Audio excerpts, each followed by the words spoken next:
Hello dear listeners, welcome back to my channel. In today's episode we have another 8 interesting English words that could assist you to understand and communicate in English better. As you know, we have covered more than 100 words so far, and if you could understand, recognize and utilize these kind of words correctly, it means that your level of vocabulary has increased very well.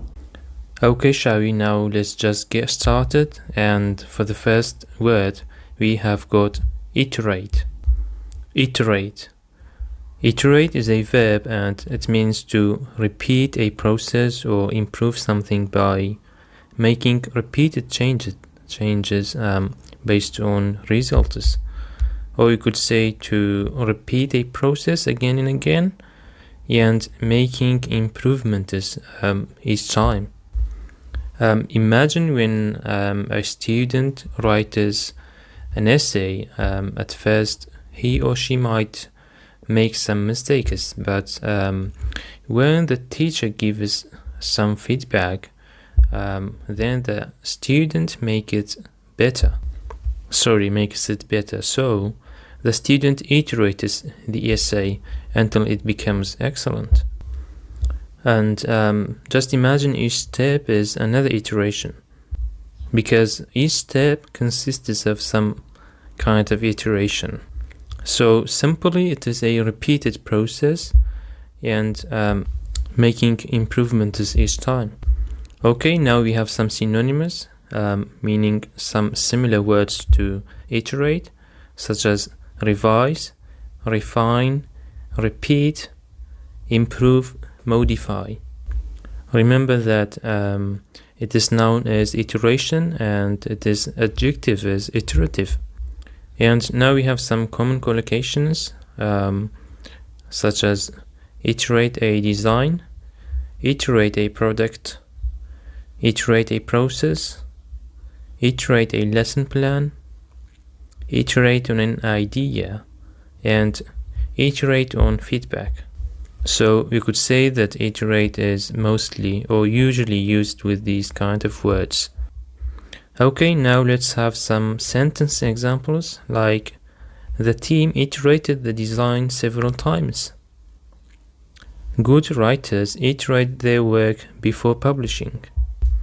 Teachers often iterate lesson plans based on classroom experience. She iterated her essay after the teacher's comments. And finally, we could say that iterate is a combined process of repetition and improvement. Okay guys, now let's go to the second word, which is evoke. Evoke. Evoke is a verb and it means to bring a feeling, memory, image or reaction into someone's mind. Or you could say to cause someone to remember or feel something. For example, imagine you suddenly smell a baked bread. At that time you remember your grandmother's kitchen and feel warm and happy at that time. So the smell evokes happy childhood memories. Now we have some synonyms like bring to mind, remind, arouse, trigger.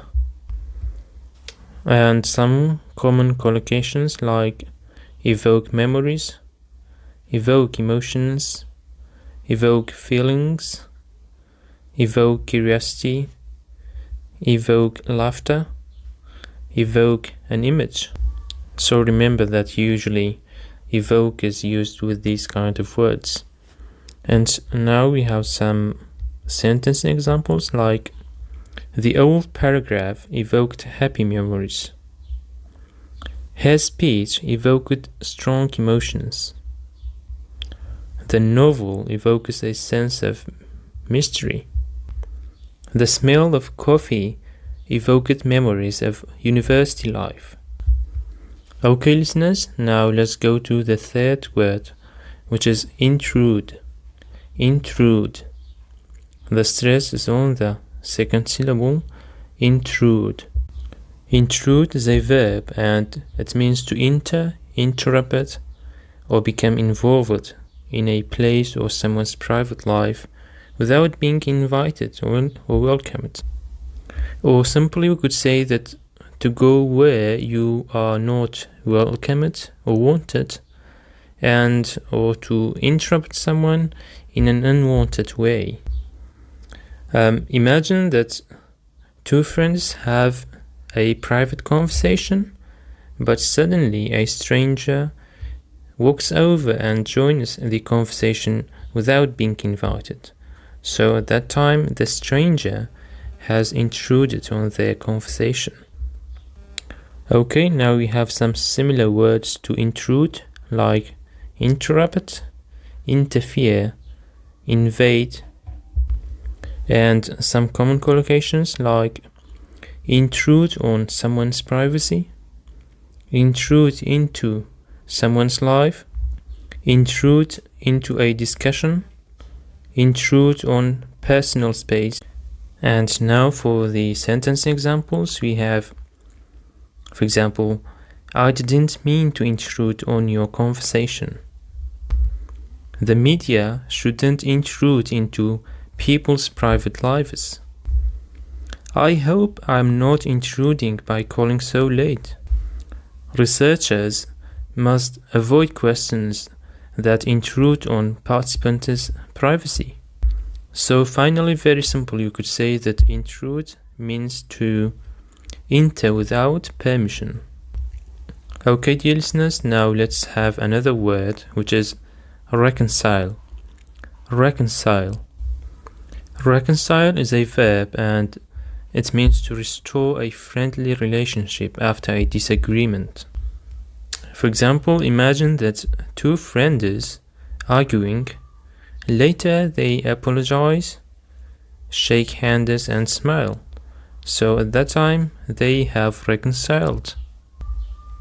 Now we have some similar words to reconcile, which are make peace, reunite, restore harmony. And for the collocations we have reconcile with a friend, reconcile with your family, reconcile to ideas, and reconcile conflicting views. And for the sentence examples we have the two brothers reconciled after their argument. She reconciled with her best friend. We need to reconcile our differences.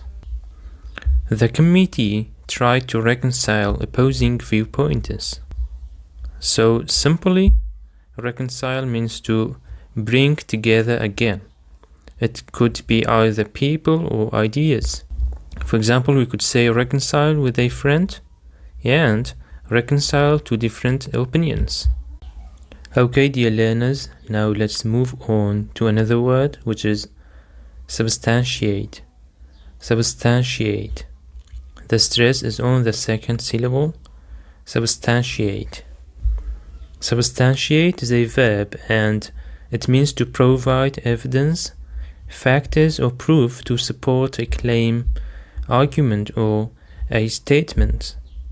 Simply it means to prove that something is true by giving evidence. For example, imagine a lawyer in court and he or she says, my client is innocent, for example.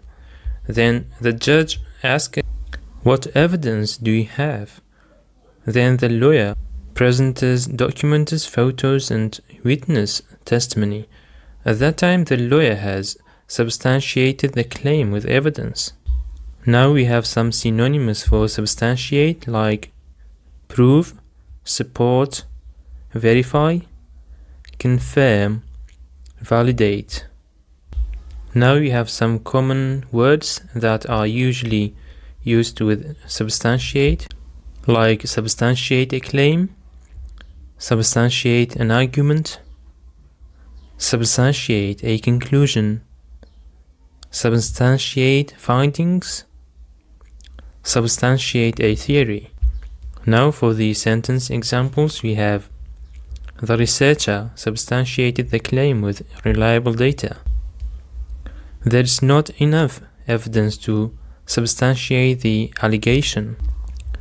She substantiated her argument with facts.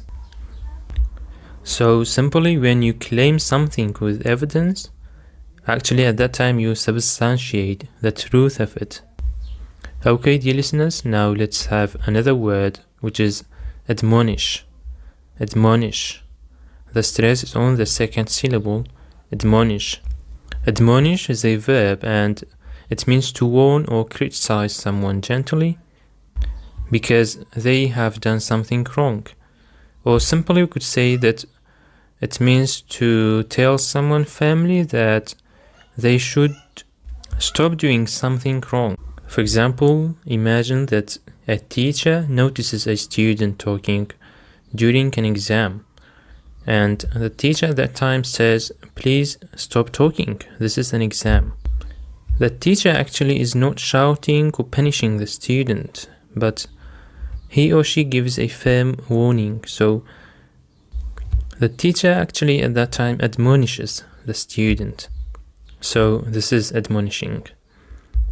Now we have some synonyms like reprimand, scold, warn, criticize, and caution. And for the collocations, we have admonish a student, admonish a child, admonish an employee, admonish someone for being late, admonish someone to be careful. So these words and phrases are usually used with the admonish. Okay, now we have some sentence examples like the teacher admonished the students for being too much noise. Parents should admonish children respectfully rather than harshly. The coach admonished the players for their lack of discipline. She gently admonished her son to speak politely. So simply, admonish is a firm advice or warning in a constructive way. Okay, dear learners, now we have reached the seventh word, which is concede. Concede. The stress is on the second syllable, concede. It's a verb and it means to admit that something is true, even if you don't want to admit it. Or simply we could say that it means to admit that someone else is right, or that you were wrong. For example, imagine two players play chess, and at that time one player realizes there is no way to win and says, "I resign." So at that time the player has conceded the game. Now we have some synonyms like admit, acknowledge, recognize, accept. And for the collocations we have concede defeat, concede the election, concede a point, concede victory, and reluctantly concede. Now let's have some examples to make it more clear. Such as she conceded that she had made a mistake. The candidate conceded defeat after the results were announced. The politician conceded the election after the final votes were counted. Okay, dear listeners, now let's have the last word, which is refute. Refute. The stress is on the second syllable, refute. Refute is a verb and it means to prove that a statement, claim, or argument is false by using evidence. Or simply we could say that to show that something is wrong or false with evidence. So it's kind of opposite to substantiate.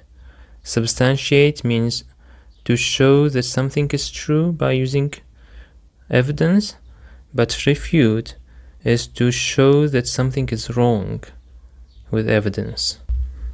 Okay, now, for example, imagine a debate between two students, for example. Student A says that online learning is always less effective than classroom learning. But student B says that research shows that in many cases online learning can be equally effective. So, at that time, person B has refuted person A's claim. So, person B wanted to prove that person A's claim is wrong. Therefore, person B at that time refuted person A's claim. Now for the synonyms we have disprove, invalidate, contradict, reject, and for the collocations, those words that are usually used with refute are refute a claim, refute an argument, refute a theory, refute an allegation, refute evidence. Now for the examples we have the scientist refuted the theory with new evidence. She refuted the accusation by providing an alibi. The study refutes the belief that grammar instruction is ineffective. He refuted the claim with strong evidence. So finally, when you claim something with evidence, you at that time refute the claim. So you want to prove that it is false or wrong. Okay, dear listeners, now let's use all the 8 mentioned words in one short story in order for you to understand the words even better. Now this is the story. Please listen carefully. A team of researchers met to iterate their study after receiving feedback from reviewers. During the discussion, one member's criticism began to evoke frustration among the others. The team leader politely asked a late visitor not to intrude on the meeting.